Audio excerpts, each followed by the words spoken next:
Let's record some audio then about our two little friends. They've been around for a long time, Planet 50/50 and Agenda 2030. For those who aren't familiar with this, basically, Agenda 2030 and Planet 50/50 are two initiatives that are pretty much the same thing from the UN, specifically from UN Women, and they've been around since about mid 2015. These are the initiatives that say we need to have parity or equity, whatever that means, across the board in the public sector, private sector, and academia. Basically, every position has to be filled by 50% women and 50% men. That involves a bunch of subsidies, a lot of affirmative action, basically quotas. There are training courses and benefits just for women within companies. And of course, we know the negative consequences this can have on any country's economy, because women as a whole produce much less than they consume. They are a deficit in society. So the other day, I noticed that everyday people, folks who have nothing to do with the manosphere or MGTOW or anything like that, were already talking about all this whining about these initiatives that are happening, trying to introduce quotas for women, not just in public positions, but also in the public and private sectors. Someone commented, pretty soon there will be quotas for women in the private sector. Even though we know there have already been initiatives like that proposed since Dilma's government. And it's funny, isn't it? Now, under Bolsonaro's government, they're pushing it even more, and that's still coming up ahead. But anyway, the point is, if you really think about it, the government isn't stupid for doing this, man. The government isn't dumb for doing this. The government is actually pretty smart for doing this, and honestly, it's pretty messed up of them to do it. Because the government has access to a database of information that we don't have access to. The government knows all the data, for example, from income tax, from tax payments across the whole country. They have access to all the data, not just about welfare or the social safety net, but also about pensions and retirement benefits. The government has access to consumption numbers too. For those who don't know, there's a statistic that's been around for a long time, which says that, in numbers, women, they are the ones who consume 80%. 80% of the entire global consumer market belongs to them. For example, the government knows through income tax records that women don't have the highest salary brackets. So, how is it that women consume so much? If their earnings, their income is so much lower? You get me? There's been a transfer income going on for a long time now. Ever since divorce started being legalized in countless countries 40 or 50 years ago? So the government isn't being stupid, it's actually being pretty smart. It's just taking the bill and passing it somewhere else, pushing it onto the private sector. Because here's the thing, if you look into it, why does family court operate the way it does?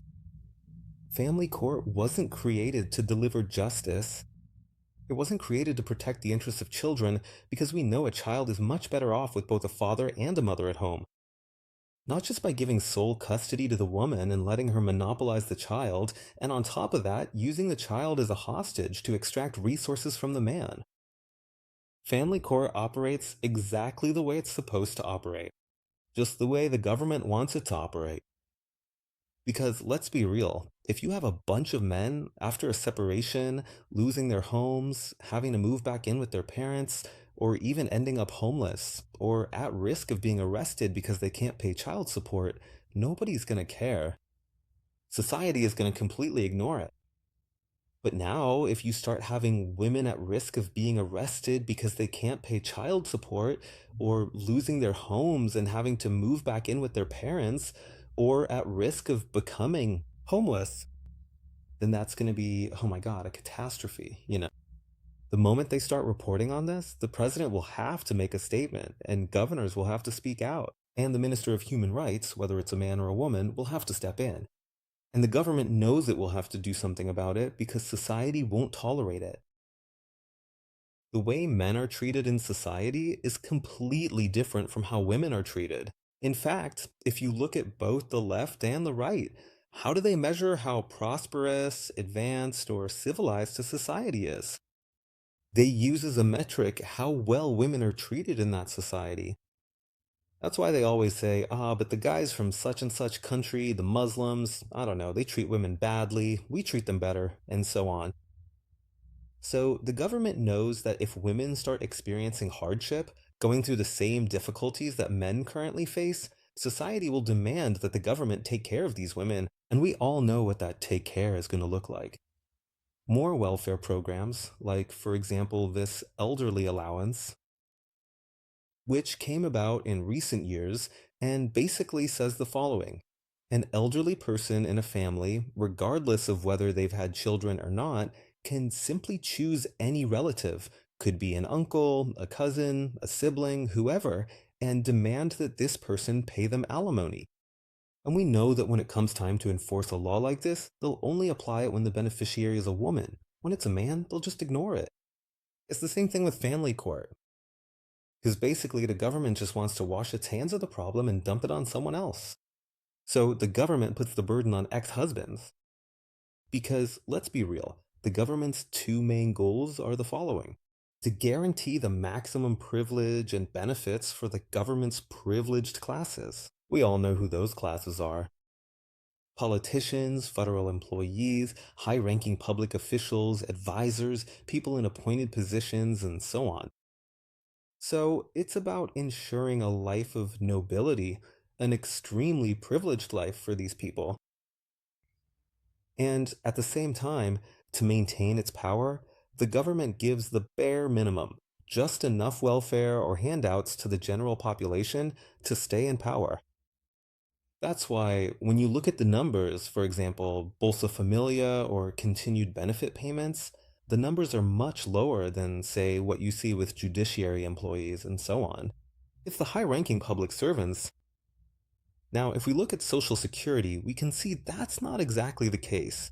Social Security, what is it really? Two-thirds of the cost goes to women.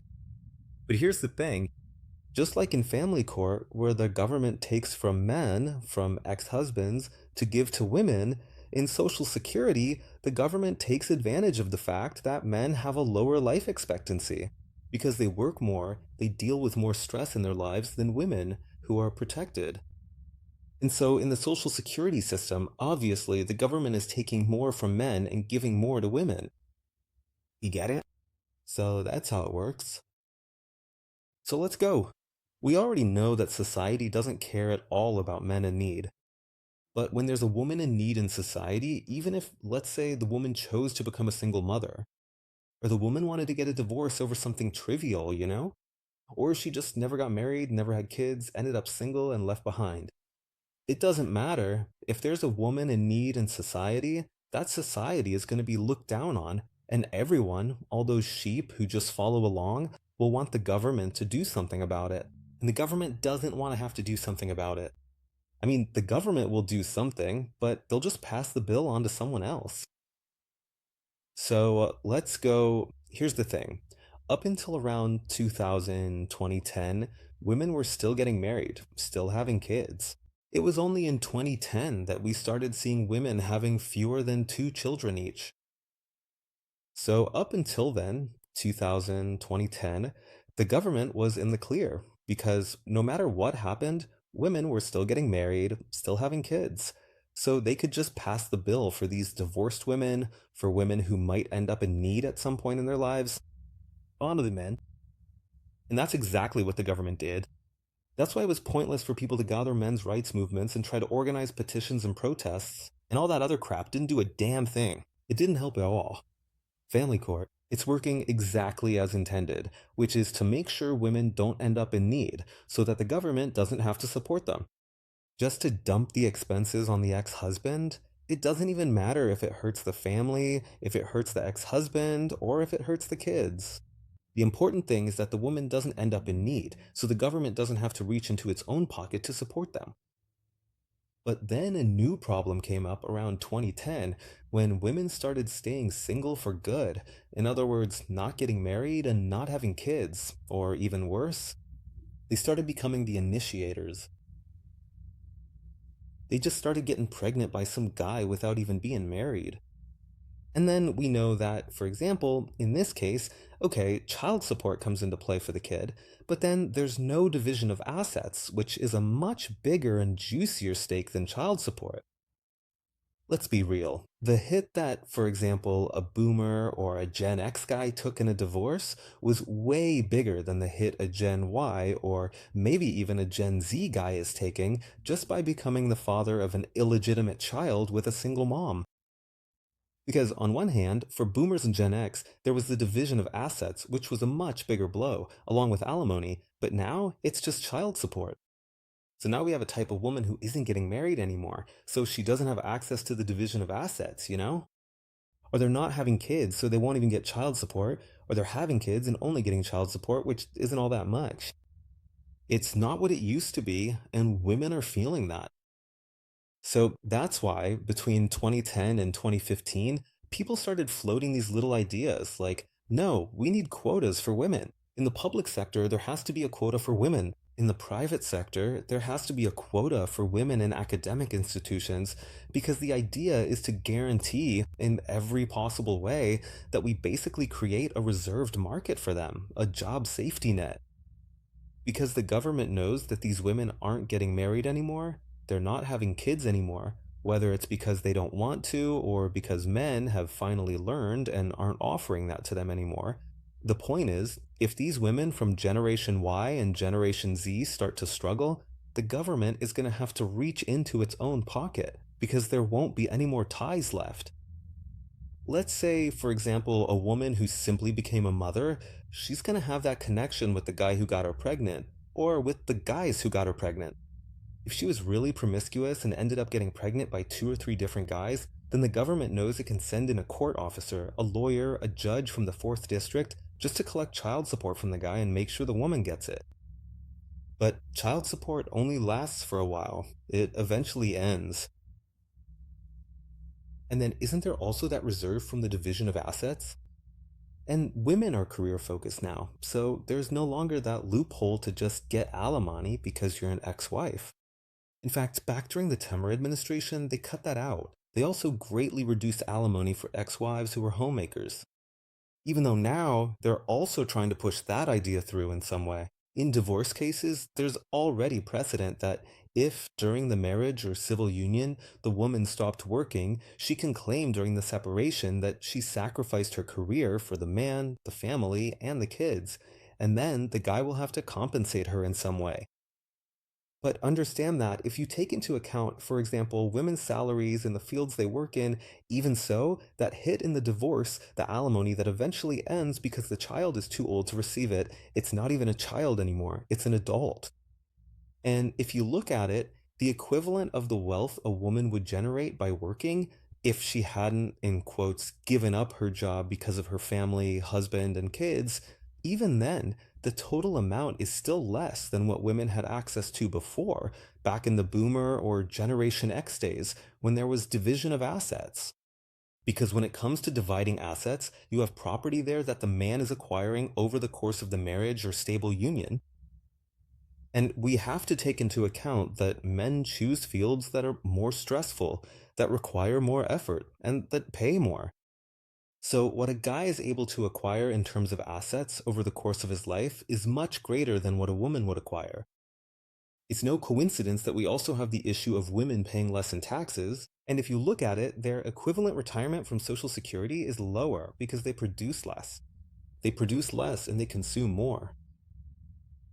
So, this whole thing about Agenda 2030, Planet 50/50, it's all premeditated. It's all set up just so the government can now take the bill for all these women who aren't getting married or aren't getting married and aren't having kids and pass it on to companies, to the government itself, to public employees, to academic institutions, you know? So it's simply a mechanism so they don't have to bear these costs and don't have to say no to women, don't have to cut anything from them, especially because society is super sensitive and there are only men in this world who can't say no to them. The husband can't say no to his wife because otherwise he risks getting divorced. Politicians can't say no to the female electorate. because otherwise he might not get reelected, or if he's running for office, he won't get elected. You get it? So everything is kind of under control. Every man out there is basically emasculated. If he's part of the system, if he's in government, or if he's married with kids, or in a committed relationship, the guy's screwed. The guy's under control. That's how it is everywhere. So the government will simply do everything it can to avoid having to cover these costs. They'll try to push it off somewhere else, dump it on men, like they always do. But unlike before, when it was just dumped on an ex husband, basically the guy was paying individually for the woman he was involved with. Now it's collectivized. Academic institutions. It becomes institutionalized. A public sector that's funded with everyone's money, and companies that, for the most part, are created and maintained by men. So now, collectively, all men will have to support all the women in society, even though these women aren't getting married and are having fewer children than they used to. Before, when the cost was individualized, at least they were getting married. The guy was supporting a woman he was in a relationship with and had kids with. And in that arrangement, where the woman got married and didn't work as much, they at least still had more children. So you can see how things just keep getting worse. And now there's another issue. Besides this whole thing about declining birth rates, there's also the fact that this is going to mess up companies. It's going to hurt productivity and the country's profitability. This could also mess with the government's own revenue. And actually, men are starting to notice they're already in a situation where they're not getting married and not having kids. So men just don't have that incentive anymore, which was really just pressure to produce and work as hard as men did in the past. And now they're going to show up at public, academic, and private institutions and see women getting preferential treatment. So tell me, do you think that's going to make men want to be more productive or less productive? So this is just another situation where the government gets involved trying to act smart, but every time the government tries to act clever, it just ends up making things worse, especially down the line. But in the end, it doesn't really matter, does it? Because a politician can just come in and mess things up. And later on, when they're no longer in office, they've already served their terms. They just keep passing the hot potato down the line. That's how things work. But what we need to understand from all this, basically, it's this: the government isn't stupid. The government is clever. And just like, for example, men individually have their hands tied, they're stuck in the system in a serious relationship with a woman, everyone in government, because of the female vote, has their hands tied too. There's simply no way out, and things just keep getting worse. So don't expect things to get better.